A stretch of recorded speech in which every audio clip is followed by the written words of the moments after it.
Okay, as we head towards the peak holiday shopping season, cyber criminals are using social media, ads, fake stores, and even pop-up deals to take advantage of shoppers looking for a bargain. So what can you do to keep yourself from becoming a victim? Well, joining us live this morning with what to look for are some simple steps you can take to protect yourself. Tony Anscombe is the Chief Security Evangelist at ESET, a global leader in IT security software.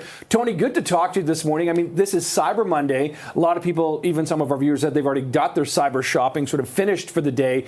But I wanted to pick up on the fake stores, fake websites thing. I've seen these things on, social media. They look so authentic and the deals look really good. What's your best piece of advice for sort of flagging basically just completely phony stores? Well, if you see something that is reported to be the bargain of a lifetime, it's probably not. It's probably a scam. But I'd recommend actually going off and looking for the real website. So don't click on the ad. If it says it comes from a certain retailer who's offering it to you at a certain price, then go off to a browser, open up the page for that store, and see whether that deal actually exists or whether it was going to take you off to a fraudulent store. Yeah, and Tony, what are some other ways that scammers are trying to target Canadians this holiday shopping season? I mean, you do see ads all the time on social media, and it's so easy to just click, follow a link, and check out, and it's becoming hard to verify. It is, and some of that is due to AI. Because the scammers now have these great tools available to them to make things look super realistic and legitimate. So just be cautious. Personally, I wouldn't click on any link, whether it turns up in email, text message, whether it's on a social media ad. I would go to that website directly, and I would be cautious of the payment method. Some of those checkouts, they'll look to have an urgent payment, or it will be a weird payment. We can only accept payment by bank transfer or such like, or a wire transfer, because they don't want to take it through credit cards either, because of course that's traceable. And we've already talked earlier this morning about the fact that resale marketplaces are really becoming popular, Tony, but that seems like a place, I suppose if there's a buck to be made, the scammers are going to find a way of making it and replicating it, and that's an area that you're highlighting as well. Yeah, absolutely. And resale marketplaces are useful as well, though. So, if you've got something you want to sell, resale marketplaces are a good place.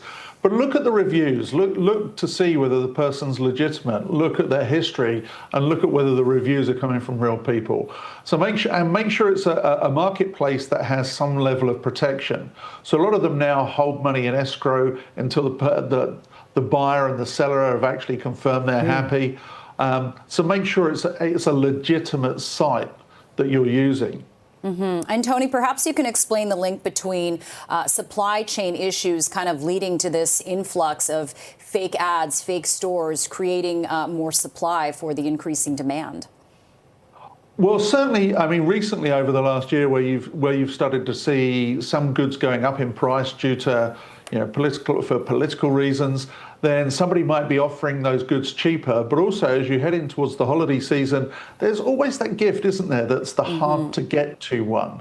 I always think of the movie Turbo Man, if you're as old as I am. But if you're after that gift that's hard to get by, and somebody's saying they've got it, and they're the only place saying they've got it, it's probably a scam. It's probably really unlikely. They will try and take payment method off you by some weird way. They're going to offer it to you at some sort of discounted rate. Avoid that completely. That often happens with gaming consoles and high value items of that type, because they're in for several $100s at a time and then they get out. Okay, Tony, quick question, more of a personal question then. Are you more then of an in-person shopper, or do you shop online? Because it seems to me there's a lot of pitfalls to the online, whereas in-person seems a little safer. No, I think both work. I think if you go to a legitimate retailer online, somebody you know, somebody you trust, it's not been through some spurious ad. So no, I think online is just as secure. And if you use a good payment method, use the likes of Google Pay, Apple Pay, or PayPal. So there's shopping protection, and your transaction details aren't shipped every time you purchase something. I think you can stay pretty safe online. Okay. Okay, that is Tony Anscombe, Chief Security Evangelist at ESET, a global leader in IT security software. Appreciate your time and thoughts this morning, Tony. Take care. Thanks, Tony.